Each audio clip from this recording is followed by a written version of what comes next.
Drama kanthi irah-irahan masa depanmu ning tanganmu.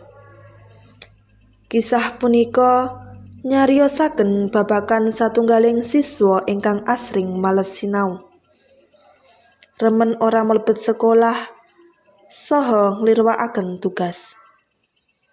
Saking kahanan punika, kita saged sinau bilih saben siswa mesti kagungan tanggung jawab dhateng masa depan piyambak. Sumangga sami nyemak.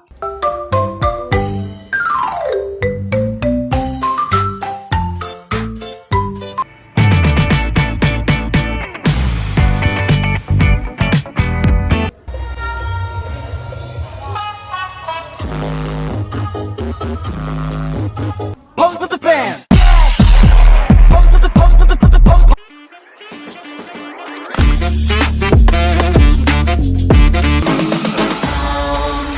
The signals on the bus go blink, blink. Ucapkan selamat pagi.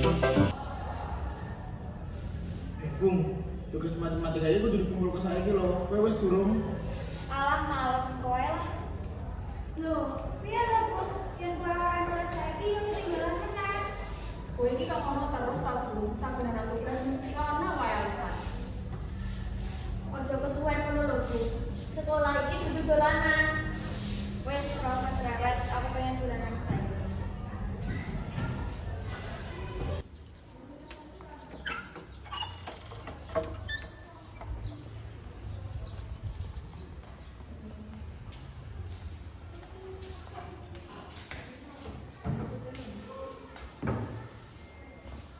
Dukung enjing para siswa. Monggo padha meneng dhisik nggih. Bu guru entuk laporan ana bocah sing ora nggarap tugas niku sinten nggih? Ngapunten ya Bu, ingkang asring mboten ngempalaken tugas punika Bunga. Leres, Bu, Bunga asring mboten mlebet. Saha yen mlebet mboten garap tugas. Kula nate kelingaken nanging Bunga namung ngendika mengko mawon. Bunga rungokno ya, sampean aja males terus. Yen sampean males terus, masa depane sampean kaya apa?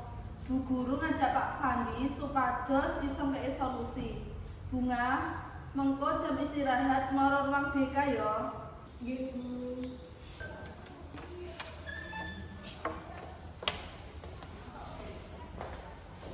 Kabarmu piye? Alhamdulillah saya, Pak. Nanging aku krungu kowe kerep ora nglumpukake tugas. Malah sinau. Kuwi bener ta?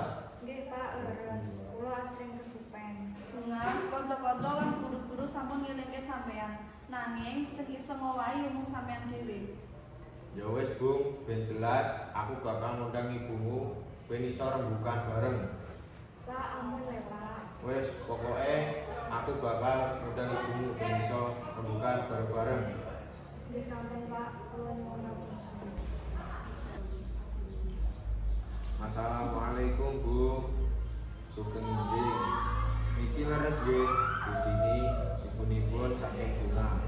Pangapunten saderenge kula guru BK dhateng sekolanipun Bunga.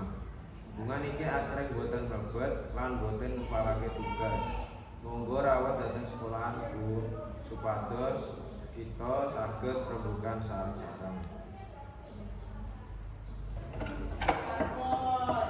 Assalamualaikum.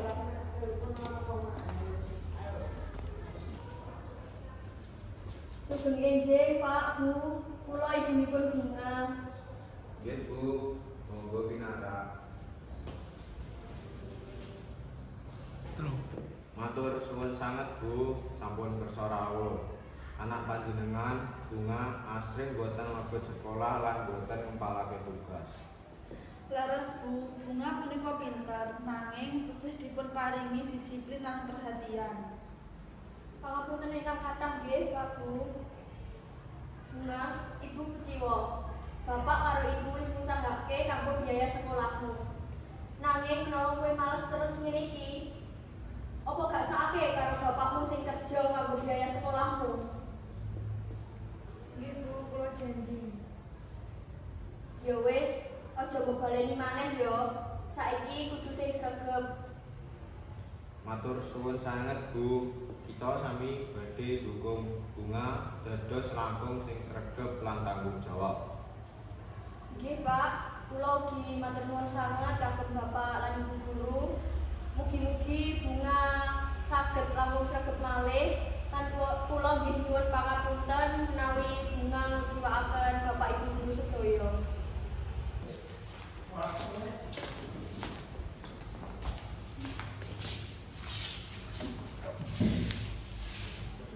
Ya wis Bung, saiki ayo sinau bareng-bareng. Semangat mana ya? Aku siap nulungi nek kowe bingung. Sing penting wis saiki aja males maneh ya Bu.